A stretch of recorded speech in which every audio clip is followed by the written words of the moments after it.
हिंदुस्तान हमेशा से ऋषि मुनि और सिद्ध महात्माओं की भूमि रहा है। यहाँ बहुत से ब्राह्मण या पंडित रहते हैं और उनमें से कुछ कथावाचक होते हैं। आज हम आपको इन्हीं स्टाइलिश कथावाचकों के बारे में बताएंगे, जिन्होंने न सिर्फ भारत में बल्कि दुनिया के हर कोने में अपनी धाक जमा रखी है, भारत की धूम मचा रखी है। आपके मन में कभी न कभी तो ये विचार आया होगा कि ये स्टाइलिश या ग्लैमरस दिखने वाले कथावाचक कितनी आलीशान जिंदगी जीते होंगे, क्या होगी इनकी लाइफस्टाइल। आज हम आपको बताएंगे ये कथावाचक एक कथा करने के कितने पैसे लेते हैं, एक महीने में कितना कमाते हैं, कितनी शानदार है इनकी जिंदगी। तो वीडियो में बने रहे। नंबर 10 पर है राजन जी महाराज। आजकल के युवा इनकी कथा सुनना बेहद पसंद करते हैं। राजन जी महाराज अपनी राम कथा और राम चर्चा के लिए प्रसिद्ध हैं। राजन जी महाराज का कहना है कि हर युवा को कम से कम एक बार तो रामायण अवश्य पढ़नी चाहिए और इनके आदर्शों को अपने जीवन में भी धारण करना चाहिए। राजन जी महाराज अपनी राम कथा और कीर्तन के लिए लाखों रुपए चार्ज करते हैं। हाल ही में आई रिपोर्ट के मुताबिक राजन जी महाराज कथा करने के लगभग 12 लाख रुपए लेते हैं। नंबर 9 पर है स्वामी रामभद्राचार्य महाराज। इनका वास्तविक नाम गिरधर मिश्रा है। जब इनकी उम्र महज 2 साल थी तभी ये दृष्टिहीन हो गए थे, क्योंकि इनकी आंखें त्रिकोमा रोग से ग्रसित हो गई थी। आपको बता दें, इनका जन्म 14 जनवरी 1950 में उत्तर प्रदेश के जौनपुर जिले में हुआ था। आपको ये भी बता दें कि स्वामी जी कुल 22 भाषाएं बोल सकते हैं और 100 से अधिक पुस्तकें भी लिखी हैं। स्वामी जी को 2015 में भारत के दूसरे सर्वोच्च सम्मान पद्म विभूषण से भी सम्मानित किया गया था। अब बात करें इनकी कमाई की, तो सोशल मीडिया के अकॉर्डिंग ये हर महीने 5.5 लाख रुपए कमा लेते हैं। इसके बाद नंबर 8 पर है देवी चित्रलेखा। चित्रलेखा जी का कथा सुनाने का अंदाज बेहद मीठा है और ये भारत के प्रसिद्ध कथावाचकों में से एक हैं। देवी चित्रलेखा रामायण और भागवत का पाठ करती हैं और लाखों लोग इनके प्रवचनों को सुनना काफी पसंद करते हैं। इनकी आवाज में इतनी मधुरता है कि कई बार लोग भगवान की भक्ति में लीन होकर रोने लगते हैं। महज 4 वर्ष की अवस्था से ही इन्होंने गिरधारी नाम के बंगाली संत से शिक्षा लेना प्रारंभ कर दिया था। उन्हीं के मार्गदर्शन में ये शिक्षा ले रही थी। इसके बाद महज 6 वर्ष की आयु में इन्होंने भागवत कथा का पहली बार पाठ किया था वृंदावन के तपोवन में। आजकल न सिर्फ देश में बल्कि विदेशों में भी चित्रलेखा जी भागवत और रामायण कथा का पाठ करके लोगों को मंत्रमुग्ध कर रही हैं। बरसाने में इनका पहला भागवत पाठ था। टीवी चैनल्स के माध्यम से इनकी कथा का लाइव टेलीकास्ट होता है।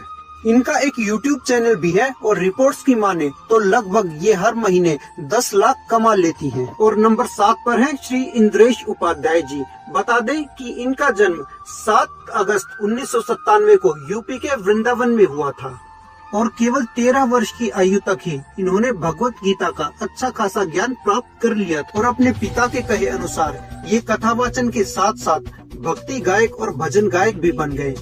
आज इंद्रेश जी का एक YouTube चैनल भी है जिसमें ये भजन और कथाएं सुनाकर लगभग हर महीने 3.5 लाख कमा लेते हैं। नंबर 6 पर है श्री गौरव कृष्ण शास्त्री।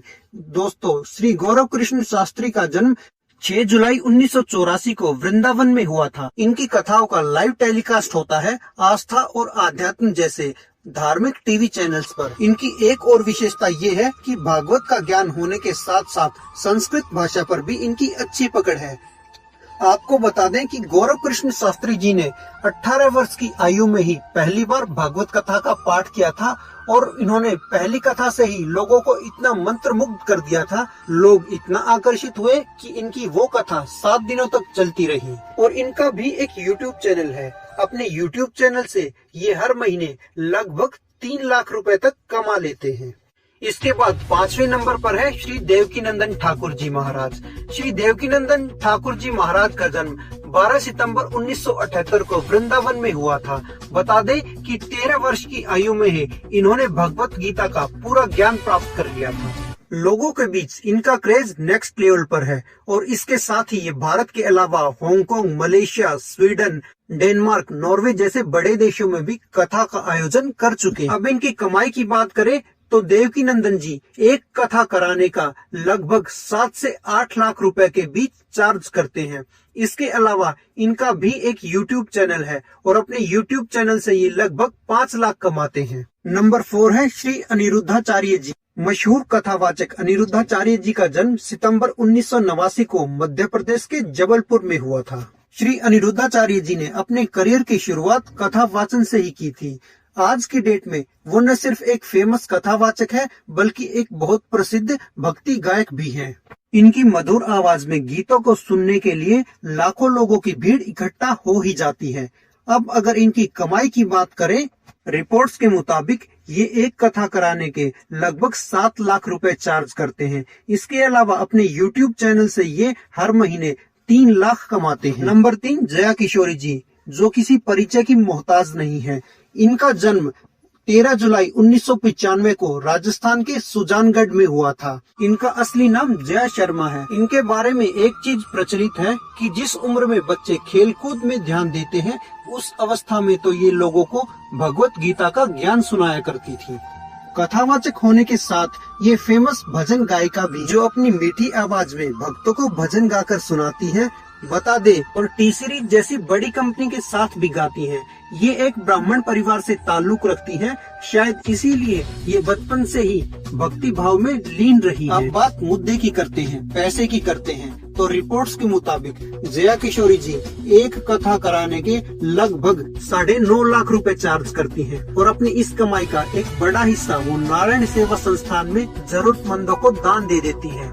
नंबर 2 पर है प्रदीप मिश्रा जी। बात अगर प्रसिद्ध कथावाचकों की जाए और उसमें पंडित प्रदीप मिश्रा का नाम न आए, ऐसा तो हो नहीं सकता। पंडित प्रदीप मिश्रा जी का जन्म साल 1980 में मध्य प्रदेश के सीहोर जिले में हुआ था।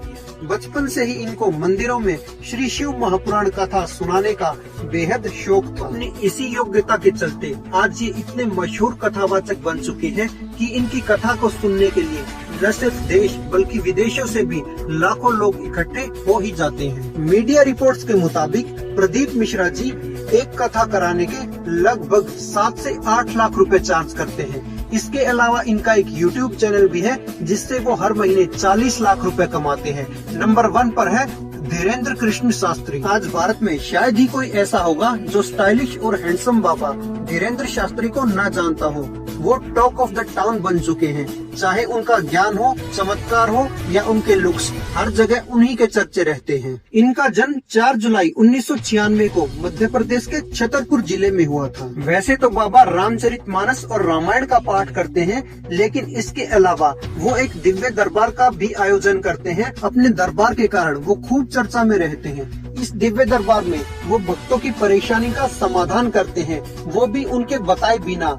करते क्या है कि वो किसी को भी रैंडमली बुला लेते हैं और खासियत ये है कि सामने वाले भक्त के बताए बिना ही बाबा एक पर्चा पहले से तैयार रखते हैं और उस पर्चे में भक्त जो भी पूछने आया है वो बात पहले से ही लिखी रहती है।